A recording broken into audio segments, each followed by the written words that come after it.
strength, and faith.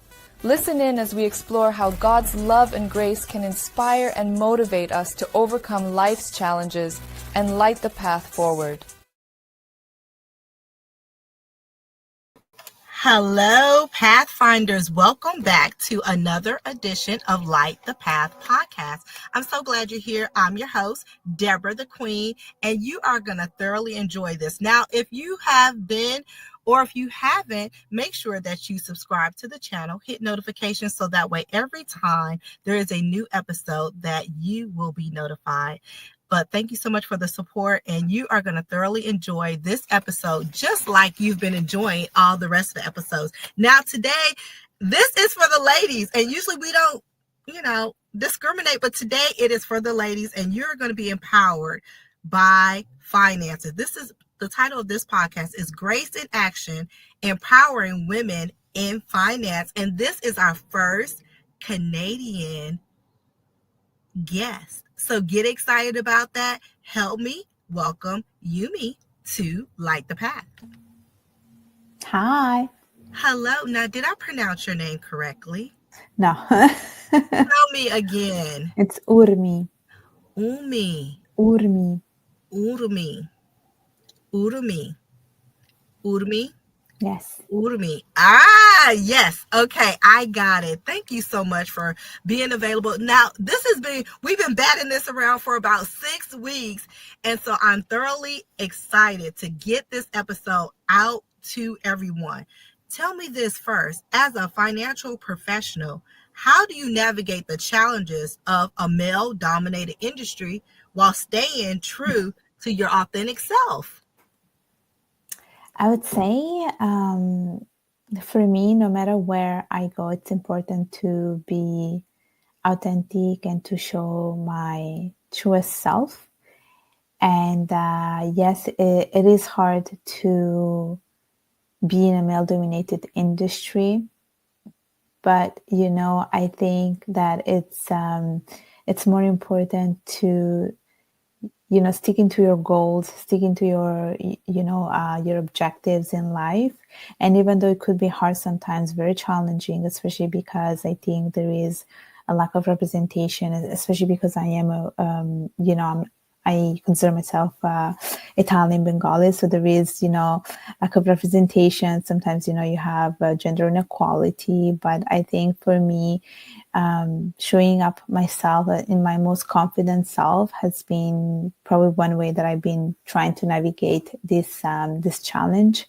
And of course, speaking with people that have been working in the industry definitely helps. Learning from people who have been working in the industry for a long time, men or women, people who have been in big leadership position also help to understand a little bit how to navigate these things. I'm also very lucky that we have coffee chats with random people from the office, from the department, from the company, and you can also get to hear different perspectives. But it has been, for me, it's more important to be authentic and to be the real me rather than trying to fit in a role just to please, other people. You know what? That's so good. And I'm so glad that you said that because more women need to hear that. Just show up as yourself. So that is huge. What do you think the biggest barrier is for women that are trying to advance in finance? And then how do you help them overcome it? I think there are different things. I think the first one is how we feel about ourselves, meaning that, sometimes we don't believe in our skills, we don't believe in the value that we can bring. And we often talk about, imposter syndrome, which is one of the biggest thing of, the women have to fight. And a lot of the times it's really the lack of confidence that women seem not to have, although I think we all have it. It's about, finding it and using it. But that has been probably one of the biggest challenges, especially because I have mentored women or girls who want to study finance, and they often find it challenging to, they find it challenging when it comes to looking for a job to begin with. that's always very hard. When it comes to doing some career changes, that's also pretty tough as well. And then, the lack of representation, maybe they apply in companies and they feel like, companies are not enough supporting, encouraging, and that could be really discouraging. Sometimes I also had to face that many years ago where I went to an interview and I remember asking this question to the person interviewing me. I said, okay, like, I've seen your website, I've seen who's in your management team, but I feel like there's a lack of representation. And I actually asked this question. I said, okay, what do you do for corporate social responsibility? And they told me that, the issue wasn't that they were not hiring women, but it was that they were not able to have women to apply. And I think sometimes what you put out there on your website does project and does say a lot about you as a company. So I feel like companies need to find a way to market themselves differently if they want to attract, people from anywhere. So anyway, this is to say that women often find it challenging when it comes to, lack of representation. They find it difficult because, the imposter syndrome kicks in and they don't believe in themselves. Yes, that is so important to be able to be seen, but then also heard. And if you don't see it on the website, then that would be discouraging. Yes. So when I think about grace, it's like being calm and composed. When it comes to finances, how do you have grace to be able in high stress situations dealing with finances? And the people may come to you and like financial distress. How do you give them that grace and handle situations like that? I think it always goes back to, preparation. I think that anyone who works in finance or like in the financial industry should be qualified enough to, be able to respond to a certain situation that could, affect you as a person or the person around you. But always being prepared, I think it's important. I think like increasing your knowledge, reading books about this, like always having the answers ready. I think it really helps also to be firm and assertive. I think as a woman, we often, feel like, okay, I don't know, like we often feel like we don't want to be assertive because we may come across very bossy, but I think it's important to, take ownership of what you say, be assertive, being firm, and, it's showing up as a true leader that you are. Because I think often women really have this fear, right? That people are always thinking negatively about them if they're being bossy, if they're like being controlling, but it's just that people are not used to it. I think it's really about those qualities, being assertive, firm, and being prepared.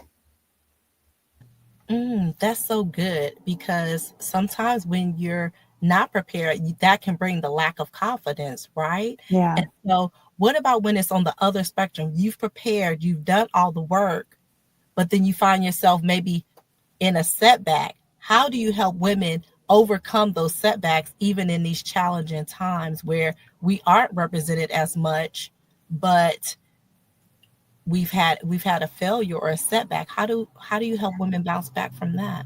And so here's the thing. Let me tell you, I think failures and setbacks are healthy part of a professional growth and personal growth. I think we all need those setbacks or failures because they really help us to be more resilient, more determined, more persistent.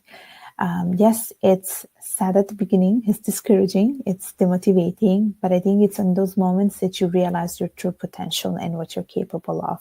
If you are not giving up, it shows that you are a fighter. So I always tell people, rejections are redirections, which is probably a sentence that we heard over and over again. But I truly believe that that's the case. I truly believe that, all the rejections that you face are meant to teach you something. They're a lesson learned. Don't take them as a negative thing. Don't ever regret of making a bad decision. I think that any good or bad decision that we make is supposed to help us to grow and to become more mature. And we need those things. So I always tell people, you got a setbacks, there could be, you get good things out of it. Determination, persistence, tenacity, which are things that you need no matter where you go. No matter where you work, no matter what you do in your life, you will always need those skills. So that's what I try to teach them. Yes, that's so good. I like that. It's redirection. And I'm also going to say, go further and say it's God's protection, because we don't know what we probably were trying to get ourselves into. Yes. So let me ask you this then. This is my final question. Is when you're working with women, because there is not that much representation, how do you advocate for a woman? Have there ever been a chance or a time where you had to advocate for someone who maybe couldn't even stand up for themselves in the financial industry?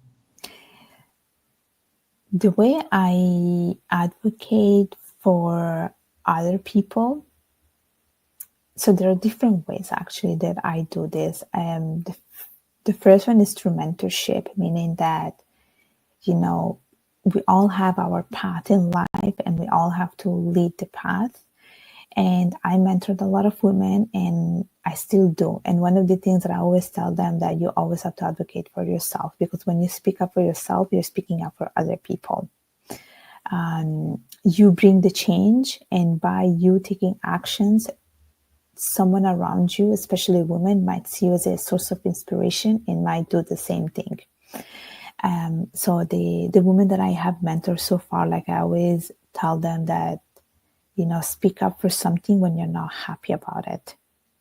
Don't wait someone else to do it for you, because probably it might not concern them. Maybe they don't feel the weight of it, but if it concerns you, go ahead and speak about it. So that's one way I tell them to do it. The other way is by sharing my own experiences. I think you get a lot of lessons learned, and you get a lot of tips by sharing your own, your own lived experiences. So I always give them the situation that I had, and then I share my own experience, how I dealt with it. And so that I hope that through my stories, they also feel inspired to do the same. And so these are some of the ways that I do that. I think having conversation, mentoring, having open dialogues, talking about it, like documenting it through blogging really helps someone to be an advocate for themselves. And I think it always goes back that if you take action, someone else will do the same. That's so good. Leading by example, letting others follow along. That's so good, instead of just stepping in trying to take the reins, because that's sometimes we do that, right? We may be overstepping. So that is so good. What is your final thoughts to tell women to empower them, especially in the financial arena, for them to get involved? What would you tell them? Well, I guess let me rephrase it. What would you tell yourself when you first got involved with the financial industry to encourage someone else? That's a tough one, honestly. I feel like I think one thing that I have not done enough when I started working was networking. That was one thing I didn't do enough of it. And I wish I networked more with people that were similar to me. I feel like I found mentorship later during my career. Like I always mentored, but I also need a mentor. And I feel like it always came really late during my career. And I had to just deal, I had great mentors, but I always had limited options, So I feel like if from the beginning of my career, I started to look for mentors who were women in finance, women of women of different, the diverse background. If I dealt with that from the beginning, I feel like I would have dealt with things differently. So that's one thing I always say: people find a mentor as soon as you can. Don't wait like years before finding one. And I think even along the way, we will always need a mentor, no matter where we are in our career. Absolutely. Well, Light the Path, Pathfinders, y'all have somebody right here that's ready to mentor you. Tell everybody where they can find you on social media and also how they can get connected with you as far as mentorship. Yes, so they can find me on YouTube. I have my YouTube channel called Urmi Hossain. I have a LinkedIn profile called Urmi Hossain. I also have a book available on Amazon called Discovering Your Identity, a Rebirth from Interracial Struggle. And if people want to see the work that I do with women in leadership, they can just search Women in Leadership Canada, and they will find the work that I do for the Victoria chapter. Yes, so good. I can't wait to put this all in the description box. So don't worry if you missed it and you're just tuning in. Thank you so much for being here on Light the Path. I appreciate your time. Thank you. Listen, Pathfinders, let this experience is not only sharing your experiences is not only empowering, it can help light the path.